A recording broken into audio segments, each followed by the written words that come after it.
Hi, everybody. This is Kelsey signing in today. Today is February 17th, 2017. There's been a rash of murders, killings, shootings that's been going on in Chicago. Uh, Last week, over this past weekend, and it never seems to be an end to it, which means that we're not we're not coming up with the proper solutions to stop this type of senseless violence and killing. I want to try to put some perspective on this today, okay?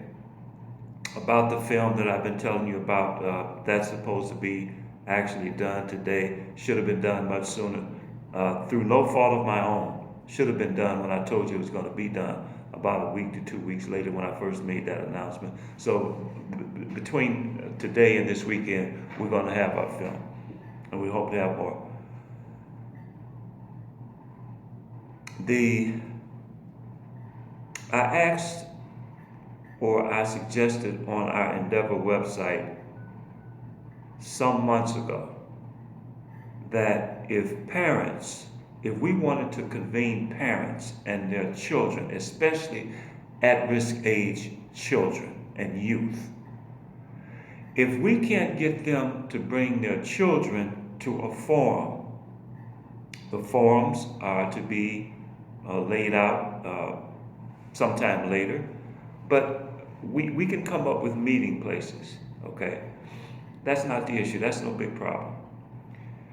But if we can't get children, youth, to come to a forum where we can begin to discuss the agendas that we are moving on, the economic agendas. I've heard last week, I heard about some, about the infrastructure and so forth. Great, okay? Some that we've proposed. Great, okay? But we have to get the parents together, parents or guardians of these children together in a forum. And that's important because then we can begin to understand why a lot of this violence is occurring. If you can't get your son or your daughter, or if you are the significant person in charge of a youth or children, to a forum, that tells us something right away. That tells us that either you don't have control over the children or the youth, could be 19, 20, 21-year-old person. You don't have control or the influence enough to bring those children to a forum so we can begin to talk and make some type of sense to them and let them know what we're trying to do with the unification projects, the economic and infrastructure potential for job creation and so forth. But we have to get them there. And if if the parents or the guardians of those children and youth want to forum with us and can't get the children there, that tells us that the children, they don't have control of the children, and they may have to come to us and ask them, let us know where they are. Where can we contact them? And let them know, hey, we need you to come to this forum because we need to talk to you. As a member of the black community, a young member of the black community, we are older than you. We have to stop letting our kids tell us what to do. We need you to come to this forum. We are your elders and your overseers. We've got the brains, we've got the intelligence and the know-how. We need you to come to this forum. And if we can't get them there, either because of parents lacking influence or the children or the youth not coming on their own, that tells us something. That tells us what do we need to do to get them there. It tells us where their heads are. It tells us who is more apt to be out there committing these types of violent crimes because they won't listen. And I spoke about that previously, about the biblical rebellious son in the Old Testament. What was done to a rebellious son? That nowadays you can probably include rebellious daughters, children out there that won't listen. But we have to make them accountable. You know, in some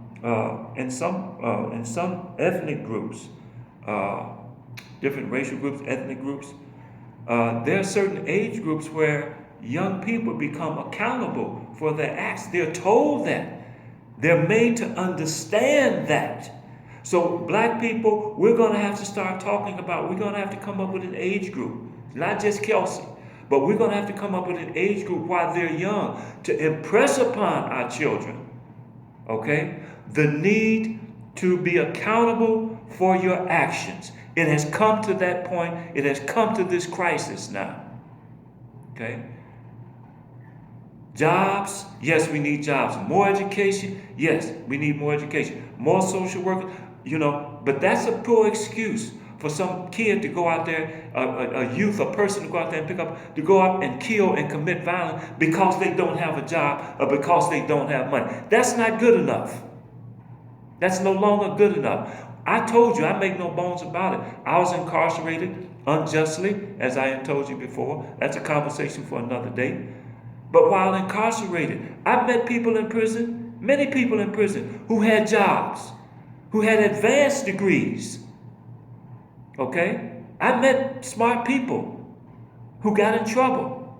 We're talking now about creating a mindset. Remember, I gave you that scripture about the Lord sending Elijah, and he will turn the hearts, the Elijah, which also includes the message of Elijah, and he will turn the hearts of the children to the fathers and the hearts of the fathers to the children. We need an inward transformation in the black community. I'm not dismissing jobs and education and social workers and all of that. We need all of that too, but we need we need a person who is going to be taught and to embrace the righteousness and the spiritual and moral truth about because you lack, you don't go up and pick up a gun and go out there and shoot somebody else in order to take, or either because somebody else has a different slogan or belongs to a different gang than what you belong to. We need to bring gang members into these forums so we can talk some sense into them. Everybody's tired of it. And about the National Guard, let me tell you one thing. I'm not talking to the black. I am talking to the black intelligentsia right now. You go out here on the ground where I've been going, working down here in the trenches, canvassing, year in, year out. Okay?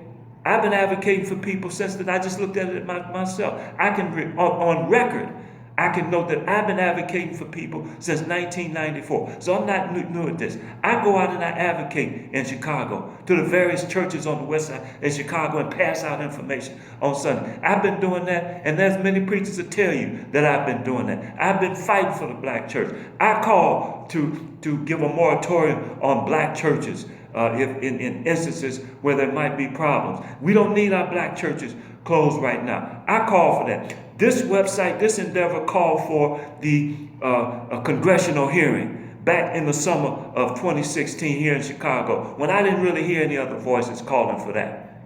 No. We called for the National Guard to come out. And I'm getting back to my point. I want you to know, in talking to the people in the community, the people who live in the community, the lay people, the boots on the ground people, they don't care about the National Guard coming in. They don't care. They're sick of it. They don't care about bringing the National Guard in and it's going to repress and bring him. It can't be doing anything worse than what it's doing right now. What worse can the National Guard be doing right now? People are saying, young people, listen, I'm tired of it. Whatever it takes, we need to stop this killing that's going on in Chicago. This is not Vietnam. I imagine on some days you had just as much shooting in a week in Vietnam. Well, I can't really say that. I want to say it, but I can't prove it. Okay? But this is turning into a war zone here in Chicago. And we need some answers. We need to get people unionized. Let me give you an example of what I'm talking about. I'm talking about unionization. Organization, not unionization. Organization of the most powerful aspects of the black community that we have. That would be our churches. That would be our black men united and black women united. Because if we're trying to push, our bus just stopped, and we got to push it now. Just ran out of gas, and we got a mile to go. Is it going to be better pushing that bus if we can get all of our hands on deck? We got 3 different groups. Okay, I just mentioned them to you. If we can get all groups pushing together to this bus to get it to that 1 mile so we can get some gas, or is it going to be better if we have one group pushing individually? You know the answer in the common sense to that. It's obvious. It's evident. We need them all together, and we need to let those persons out there who are handling these guns, committing these crimes, know that we are organizing. Okay? So when you commit these crimes now, you're just not committing a crime over there at the address where those little girls got killed on the south side in Chicago this weekend. That is an offense against everything, every person in the black community, because we are an organization now. That's what we have to tell them. What age do kids have to understand? In Jewish culture, it's the bar mitzvah. And some other cultures, we were talking about this already. And so there were some people that told me in other cultures it's the same thing. Okay? So we have to deal with that. About the HBCUs. You know, we have a constitution now. One of the articles in the Constitution said that we need an annual launch. We need all of these 3 main organizations that we're talking about putting together. Okay? Putting together so we can help fund the historically black colleges and universities where we get the majority of our college professors, our educators, I meant to say, and our doctors and lawyers. Okay, we need to fund. But now, just yesterday, I was looking at the news and said something about President Donald Trump issuing an executive order, and I'm supposing that's going to be to help fund the coffers of our historically black colleges and universities. Yes, we need that. Yes, we need that. But black people must know before President Trump issued or is going to issue, okay, or the conversation was before he was in office, before he was elected. That issue was addressed in the black community through our Constitution. So we were proactive with that. And we are being proactive with our suggestion that we need to create national mass forums of parents coming in together with their children so we can sit down and have our leaders and our pastors and our educators talk to them and tell them what we need, what we're going to be talking about. What we're going to be talking about, the age at which you are going to be accountable for your actions, the age that we're going to determine. We're going to determine an age. And you're going to have to ride with our determination because we are the grown-ups here. You don't dictate to us. Okay? So without more, I just wanted to sign in and let you know about that. I had some statements to make about this recent. No, I haven't been silent. I've been on top of it. I just wanted to do everything. I was waiting on this film because in the film that addresses what we're talking about right now. So this is just something. This is just a preliminary to the film. I hope to be done today. Definitely, if it's not done today, I'm going to give you something anyway. I'll put it together myself and just give you what I have. Okay, and go back and do it later. But enough is enough. We need to start moving on this. We need to organize. We need to organize. Picking up guns because we don't have enough education. Black people fared much worse back in the 30s and the 20s and the 50s in Los Angeles and in Chicago and various other urban areas. We didn't go around killing one another. So we have to make sure that we put this in its proper perspective. It is not just jobs and education and social workers. Yes, we need those. I'm all for it. We all should be for it. But we have to make some inward transformations in the mindsets and the consciousness and in the hearts of our people. That's just as important. Okay, thank you. I'm signing off now. Bye-bye.